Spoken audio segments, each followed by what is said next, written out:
the Olympia for 4 nights, starting the 17th, and then you're in Belfast and Limerick and Galway and Cork, and then you're off on a UK tour. That's right, indeed. You're a busy little lad, aren't you? Oh, well.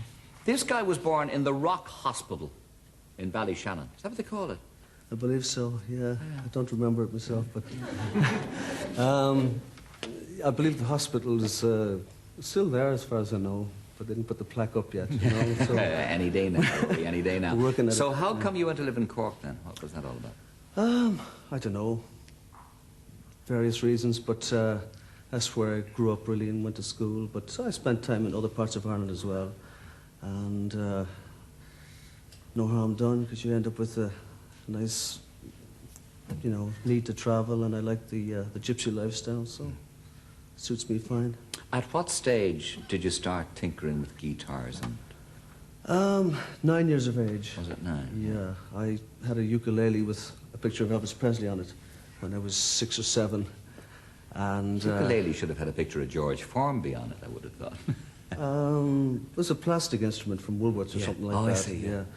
But I kind of knew from seeing Elvis Presley and hearing Big Bill Broonzy and Leadbelly on the TV and the radio that that's where I was aiming at. But the first wooden guitar was 9, so I'm afraid I inflicted myself on everybody from there on in, so there you are. And was the music in the family, Rory? Was your dad, Yeah, my father was a very good accordionist, my mother's a good singer, and both sides are fairly musical, which is usually the case in this country anyway, you know. Yeah. They encouraged you, or tried to keep you back? Or? No, I was encouraged, but I was more interested in American roots music, really, than Irish traditional or opera, which you might hear at home or something. But I had this sort of great love of sort of Leadbelly and these travelling musicians in America. Yeah. And when you're hearing those on record, it's extraordinary that you would have been listening to Leadbelly and Big Bill and all of those. That's where I came in as well. Yeah. You know, originally. Yeah. Well, on the BBC, they used to play on jazz programs. Blues and folk was then. It wasn't like rock and roll blues, or AFN, for instance, the American Forces into all Network. of that. Yeah. And of course, people like Chuck Berry and Lonnie Donegan didn't hurt either, or Buddy Holly, Eddie Cochran. They all, you know, at that stage, just to see somebody playing a guitar and singing was enough to just switch me on, you know. I wasn't too snobby about it, you know. Yeah. This guy, you're seeing him in a very, downplaying a lot tonight because he's on the Late Show, because we don't have the equipment and so on. But when he's on concert, when he's in concert, he sure is a lively guy and operates very well. I want to show you a clip of yourself in action from the Cork Opera House. It was directed actually by our own director, Anita, last December. Will you roll it there, Roisin, please? This is the way the guy behaves when he's really surrounded by all his adoring fans and a very keen audience.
is extraordinary, isn't it, that the old riffs will still do it on a play-out if you really punch it in. Come in close to that microphone there. It's extraordinary, isn't it?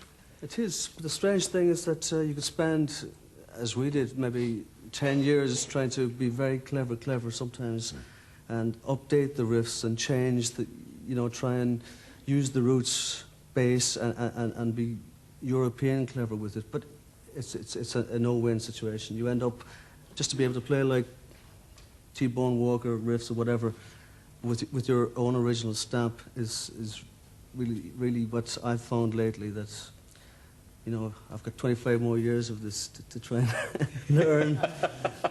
You reckon, do you? Oh, you reckon? God, 20, yeah. 25 years at least, yeah. You don't go into the heavy metal stuff, though. You don't go that far over. No, I don't. But I mean, my attitude about heavy metal is that Eddie Cochran, for instance, if he were alive today, he'd be a heavy metal artist. So I don't like to be a snob about it. But say in the last 5 years, I've been moving back more towards the real origins of the music. Are you really? Yeah. Simplifying? Simplifying? Simplifying, cutting down, and just trimming it down a lot. Yeah. What I find most heartening about that is that 20 years ago, certainly when you were starting to listen to that stuff that you were listening to, and I was starting as well, we rarely would have thought that you would ever see the day that an Irishman, a Cork man, in Cork would get such adulation. I mean, that is the big change, isn't it? Yourself and Van the Man and all the other people, you know, it's extraordinary. Well, it's great. I mean, I think the sad fact in Ireland is that quite often the whole blues and R&B side of things is overlooked, because lately a lot of the groups, good groups at that, in Ireland and in Western Europe, they're all very white-oriented, you know what I mean? And they don't have this. I think for a while a lot of youngsters thought that if a man sat down with a 12-string guitar in a chair, that he was like the black equivalent of Seamus Ennis or something, if that doesn't sound daft. But I think lately now again, I'd like to think people are beginning to reappraise these great original blues players, because that's the source, you know, really. Yeah. For such a laid-back guy, you certainly put a lot of action into a show like that. Are you banjaxed after that now? All that leaping about, carry on in the opera house. That's my son. He does all that for me. I just play the squeeze box and the acoustic, you know. No, oddly enough, I get more worn out by when I'm off the road from nervous tension. I'm better off when I'm touring. I wallow in it and I become fit, you know. Whereas if I'm just doing, you know, rehearsals or just doing little bits in the studio or something, I become really, I don't know, less together than I am when I'm on tour. You can't be bothered with the business of the business. You can't be bothered with the arrangements and the contracts and the recording guys and the minders and all of that. Well, yeah, well, I've always tried to simplify the whole business thing as best I could. But the thing is that for a couple of years I kind of didn't keep an eye on certain people in the early days. So now I have to be a little bit awake at the crack of dawn to make sure things aren't wrong. But in general, I just like to play and play every night. Oh. Okay, another 20 years, that'll make you 62. You're going to keep going till you're 62? You're going to stay in the business when you're 62? Learning the guitar, Mathematics singing are better than something? mine, yeah. No, it's just that, well, you know, Chuck Berry just turned 62, and I mean, if I can be anything like he is at that age, I'll be more than happy, you know. You will. I tell you what, I'll do a deal. When you retire at 62, then you can start teaching me how to play the guitar, okay? Fair enough. We got a deal? Yeah. All right, well done. Good luck to you. Rory Gallagher, ladies and gentlemen. Well done.